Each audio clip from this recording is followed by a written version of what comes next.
32시간 전에 마감한 트레이더가 생생하게 전하는 글로벌 마켓 리뷰 델타원입니다. 우리 시장은 올해 들어 가장 많은 거래량이 터지면서 상승을 했고, 해외 시장 또한 유럽이나 미국이나 모두 종가 고가로 상승하고, 변동성은 종가 저가로 처박히면서 강력한 리스크 온이 흐름이 나타났습니다. 이쯤 되면 기관 투자자들도 포모가 생길 것 같은데요. 유럽은 1월 들어서 사실상 하루도 쉬지 않고 2주 연속 양봉이 나오면서 한 달 동안 무려, 한 달도 아니죠, 15일 만에 무려 10%나 상승을 했습니다. 이건 너무해 라고 할 수 있지만 시장 빠질 짝이 아닙니다. 시장을 어떻게 보고 있는지, 대응 전략은 무엇인지 이야기해 봅니다. 먼저 아시아 세션 갑니다. 우리 시장은 옵션 만기일에 선물 베이시스를 강력한 콘텐코로 마감시켜놨죠. 게다가 미국 시장이 CPI 발표의 눌림을 모두 이겨내고 올라오면서 개장 초에는 강력한 매수 흐름이 나타났습니다.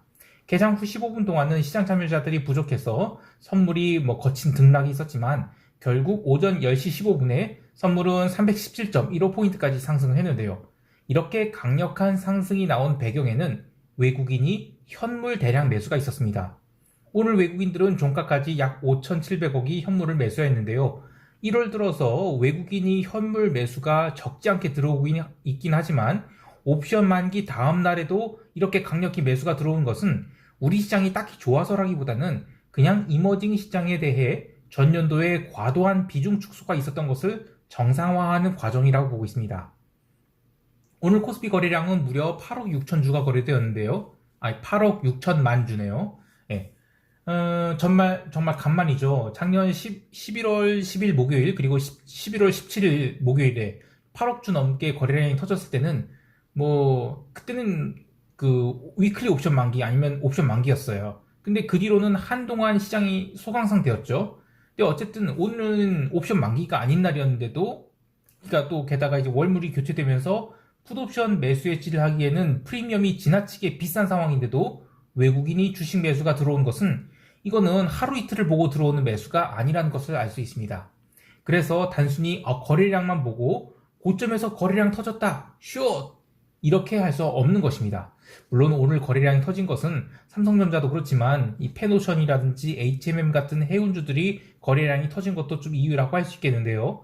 여하튼 이쯤 되면 기관 투자자들이 고민을 할 법해요. 따라갈 거냐 말 거냐. 그러나 파생시장을 보면 조금 다른 생각이 드는데요. 외국인들은 오전에 선물 매수를 잠깐 하고 나서는 패시브한 흐름을 보이면서 결국에 종가의 선물 매수는 모두 청산해서 중립 상태로 넘어갔죠. 최근 들어서 현물을 매수할 때 선물 매도 엣지를 쌓는 것도 아니고 그냥 선물은 계속 중립 상태로 넘어가는 것을 보면 아직은 방향성이 제대로 잡히는 것은 아니라고 생각을 해요. 선물 미결제약 정도 지금 2,000계약이나 감소를 했죠. 1월 들어서 이 시장을 주도하는 게 파생시장에서의 공격적인 방향성 거래가 아니라 닥치고 현물 매수 중입니다. 그래서 현물을 어느 정도 채워 넣고 나서야 그 다음에 방향성을 생각했다는 것이죠. 옵션 시장도 마찬가지였는데요. 오늘 이 먼슬리 옵션이 각 클래스별로 미결제 약정이 역대급으로 증가를 했습니다. 1일 미결제 약정 증가량을 보면 그 점을 확인할 수 있는데요. 이것은 좀 디테일하게 해석을 해야 되는지라 로직을 모두 말씀드릴 수는 없지만 핵심은 지금 새로운 판을 짜고 있다는 거예요. 원래 오늘처럼 시장이 상승하게 되면 콜옵션 미결은 얼마 증가하지 않고 풋옵션 미결제 약정 위주로 증가해야 되는데 오늘은 양쪽으로 미결제 약정이 다 크게 증가를 했죠. 자, 그래도 방향성에 대한 힌트를 얻을 수 있는 부분을 이야기해보면 위클리 옵션에서 기관들이 무려 16,계약이나 풋옵션을 매도를 했어요. 게다가 먼슬리 옵션에서는 콜옵션 중심이 양 매수를 했는데요. 아니, 금융투자가 이 월물 초에 이렇게 높은 프리미엄에 양매수를 한다고? 라고 할 수 있지만 분명 현물 매수가 강하게 들어온 상황에서 시장이 방향성을 거스를 수 없기 때문에 델타를 롱으로 잡는 매매를 하고 있는 것으로 봅니다.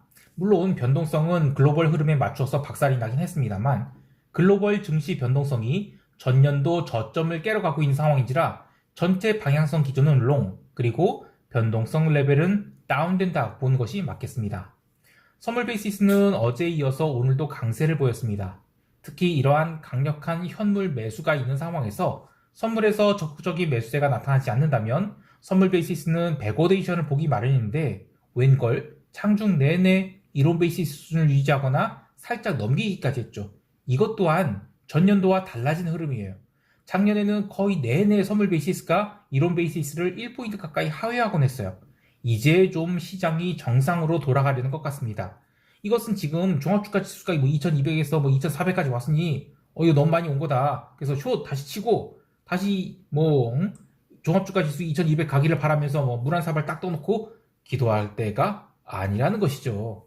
분명 지금은 시장이 강세장입니다. 아무리 뭐 도저히 펀더멘털이 이해가 안 가고 할지라도 시장이 올라가고 있는데 고집 피우면 안 되죠. 자, 대응 전략은 이따가 총평 때 하기로 하고 유럽 세션 넘어갈게요.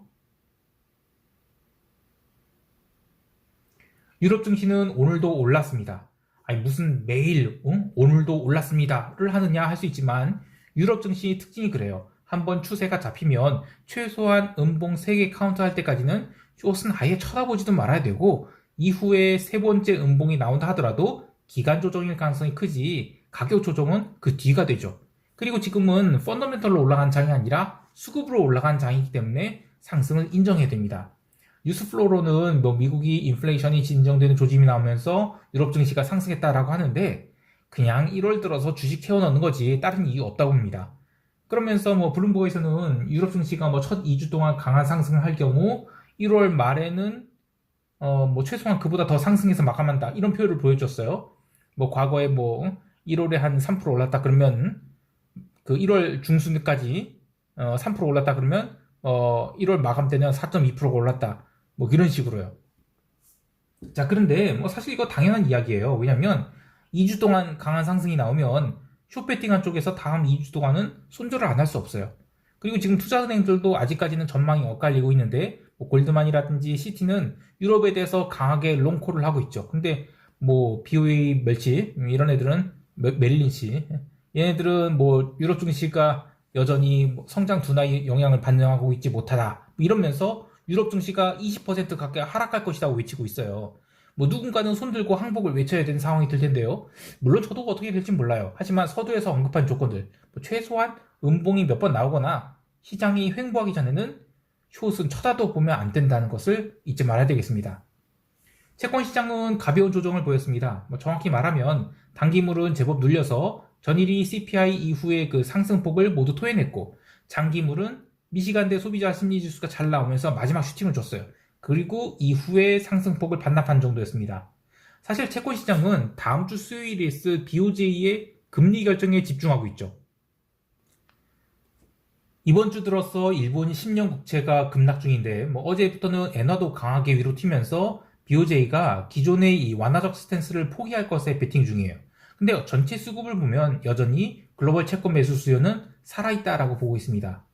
통화시장은 엔화 강세에 더해서 멕시코 페소화가 계속 오르고 있는데요. 이렇게 이머징 통화가 강세를 보이고 있는 상황에서는 시장에 숏베팅하기가 쉽지가 않죠. 그 외에는 뭐 전반적으로 조용한 시장이었고 상품 시장에서는 채권 시장 약세, 뭐 유로화 눌림 이런 거에도 불구하고 골드라든지 구리는 일주일 내내 상승 기조를 이어갔어요. 그래서 1월 들어서 골드는 벌써 5%를 올랐고 또 구리는 10% 넘게 폭등으로 마감을 했습니다. 골드는 드디어 1920달러 넘겼는데 이게 작년 10월에 그 글로벌 리스크 오프 상황까지 그 한 5월부터 연속으로 한 5번의 그 월봉 음봉들이 있었거든요. 근데 그걸 석 달 만에 지금 모두 만회한 셈이에요. 그리고 구리도 톤당 9,200달러 넘겨서 한 주 내내 상승을 했는데 1월에 넷째 주는 중국이 이 춘제로 휴장을 연속으로 하죠. 그래서 사실상 다음 주가 1월의 클라이막스를 장식하게 될 것 같아요. 그래서 다음 주 초반까지는 지금 이게 그 원자재들이 상승이 중국 때문이라고 하기 때문에 다음 주 초반까지는 상승이 더 이어진다고 보는데 톤당 9,000달러를 재확인하고 갈지 아니면 뭐 계속 갈지는 뭐 이거는 주변 상황들을 확인해야 되겠지만 1월이 지나가기 전에는 뭐 원자재들에 대한 숏패팅 이건 최대한 자제하는 것이 좋겠습니다. 어쨌든 지금은 강력한 리스크 온 모드이기 때문입니다. 기름 또한 브렌트가 85달러를 넘기고 뭐 텍사스 기름 또한 80.07달러로 마감을 했는데 현물은 텍사스가 79.86달러로 마감했어요. 근데 현물 마감 이후에도 선물은 계속 매수세가 들어오면서 80달러를 넘겼습니다. 다음 주 월요일은 미국이 이 마틴 루터킹 데이로 휴장이에요. 그래서 숏스탑이 좀 더 들어온 것 같은데 중국 뭐 원유 수입 쿼터 확대로 강세가 진행되고 있다라고 했죠. 근데 기름은 다른 원자재에 비해서 지난주의 음봉을 채 회복하지도 못했어요. 그러니까 기름이 뭐 상대적으로 다른 원자재에 비해서 분명히 약한 건 맞습니다. 그런데 그 다음 주에 그 기름 옵션 만기가 있어요. 그래서 기름은 뭐 80달러에서 83달러 요 정도 박스에서 좀 그 박스를 좀 칠 가능성이 높다고 봐요. 여하튼 기름 매수 포지션은 계속 홀딩 중입니다. 이제 미국 세션으로 넘어갈게요. 미국 지수저물은 개장 전에 그 BOA 멸치증권 그리고 JPM, 웰스파고 이런 주요 금융주 실적 발표가 시작됐죠. 그래서 하락세로 접어들었어요. 그리고 본장 개장 전에 이 프리마켓에서는 테슬라가 뭐 미국 시장과 유럽 시장에서 가격 인하를 결정하면서 갭으로 마이너스 5% 밀어버렸죠. 그래서 개장 전만 해도 시장 분위기는 이게 뭐지 하는 듯 흉흉했어요. 하지만 기술적 분석으로 본다면 실적 시즌에 이렇게 밀어버리면 오히려 시가의 모든 것이 반영돼 버리고 기존 추세대로 갈 가능성이 커요. 물론 기존 추세가 하락 추세라면 갭상승 나온 종목들 다 도루묵치게 돼 있어요. 그런데 지금은 1월 들어서 굉장히 강력한 반등장이 진행되고 있죠. 그래서 그 나스닥 선물이라든지 이런 게 다 거의 마이너스 1% 가까이 갭다운을 했는데 개장과 함께 딱 치고 매수가 들어왔어요. 이거 굉장히 저가 매수가 기다렸다는 듯이 들어왔거든요. 그리고 유럽 마감 때는 그렇게 상승해서 다우지수는 이미 플러스권 돌아갔고요. 이후에 중간 조정 나올 때도 나스닥은 조금 눌렸을 뿐 다우는 눌리지 않았습니다. 무엇보다도 변동성 매도가 강하게 나왔는데 이 시가 갭다운이 나왔음에도 불구하고 변동성은 전일 대비 거의 오른 게 없었어요. 그러니까 이거는 전일 CPI 발표 전에 이미 변동성이 빵빵하게 부풀어 있었기 때문에 이제는 이벤트도 뭐 큰 이벤트가 없죠. 그래서 변동성은 뭐 아무리 실적이 뭐 이상하게 나오든 뭐 그러든 계속 죽을 수밖에 없는 거예요. 그런 변동성 매도가 들어오면 지수는 하방 경직이 발생할 수밖에 없죠. 자, 그래서 기조라는 게 참 무섭습니다. 한번 방향성이 위쪽으로 결정되면 시장 변동성은 끊임없이 눌리면서 지수 눌림의 기회는 무조건 매수로 대응해야 된다. 이런 것을 가르쳐줘요.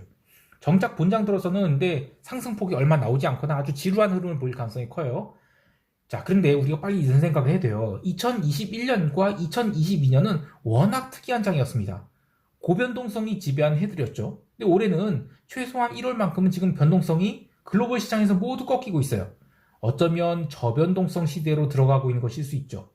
2008년에 그 리먼 사태 이후로 시장이 회복되면서 그리고 2010년에 그 피그스 사태로 또 굉장히 출렁거렸었죠. 근데 그러다가 이제 오랫동안 변동성이 죽어나갔는데 고변동성 시대에 적합했던 뭐 장중 추세 수종이라든지 이런 여러 가지 뭐 매매법들이 저변동성 구간이 굉장히 오랫동안 이어지면서 모조리 퇴출되게 됩니다.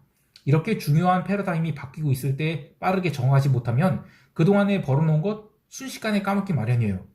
그래도 이 매크로판에서 모든 종목이 저변동성 구간에 들어간 것은 아니기 때문에 주가 지수의 경우에 뭐 이렇게 움직이지만 여전히 활발하게 움직이는 종목들이 있습니다. 그래서 각자가 익숙한 매매 스킴을 적용하기에 적합한 종목으로 뭐 바꿔서 종목 교체를 해서 매매하시는 것도 괜찮을 것 같아요. 개별 종목을 보면 아마존과 엔비디아가 강하게 오르고 있습니다. 작년 12월 15일까지 약 2달 연속으로 SOXX 같은 이 반도체 뭐 주식들 굉장히 강하게 당겼던 것이 연말에 빠르게 언와인드 됐다면 1월 들어서 또다시 재매수가 들어오게 됐어요. 근데 이런 강도의 매수라면 시장은 그 작년 12월 15일 고점도 돌파하는 생각보다 훨씬 더 큰 상승이 나올 수 있다고 봐요. 아직까지는 지금 나스닥이 유럽이나 아시아 이머징 대비 성과가 낮아요. 근데 작년에 눌렸던 것이 있는 만큼 시장이 조금 더 리스크 온 상황으로 진행된다. 그러면 나스닥 지수가 12,000포인트를 돌파하는 것도 충분히 가능하다고 보고 있습니다. 오늘 실적 발표가 있었던 JP모건이나 BOA 그리고 웰스파고 이런 종목들 말고도 대부분이 금융주들은 갭 다운 출발 후 살짝 뭐 눌림을 주었다가 종가 고가로 마감을 했어요. 그러니까 결국에 핵심은 작년에 과도한 우려가 있었다는 것이죠. 작년 말 많이 눌렸던 뭐 타겟이라든지 아마존 같은 주식들도 지금 굉장히 빠르게 올라오고 있는데 인플레이션 우려로 소비자들이 지갑이 다칠 것이라는 우려와 달리 오늘 발표된 미시간대 소비자 심리지수 64.6이 나왔어요. 연일 강세 중입니다. 시장을 긍정적으로 보고 있는 것이죠. 다음 주 초까지는 금융주 실적 발표가 이어지겠지만 우리 설 연휴 기간에는 마이크로소프트, 그 다음에 테슬라, 그리고 반도체 주식 일부, 기름 주식들 뭐 이런 실적 발표가 쭉쭉 잡혀 있어요. 근데 가장 걱정되는 것은 테슬라이긴 한데 오늘 테슬라 할인 판매 소식에도 불구하고 인덱스 매수가 들어와서 하락분을 모두 만회해버렸죠. 그래서 실적 시즌에 대한 우려보다는 저는 이 저가 매수의 기회로 삼는 것을 좀 기대해 볼 수 있겠다라고 생각을 합니다. 자, 이제 시장 총평하면서 대응 전략 이야기할게요.